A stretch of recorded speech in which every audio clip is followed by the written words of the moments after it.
This is a 2017.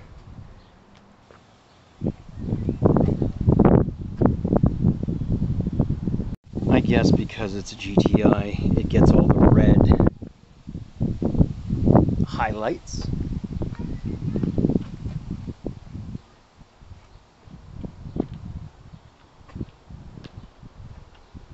That's it for the inside, or the outside. So let's take a look. So the door handles definitely are the same.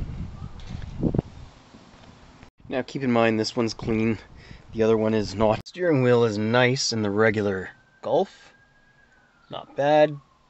The gauges are it's got under the hood of the regular. I gotta clean those up. But on the GTI, you get dual exhaust.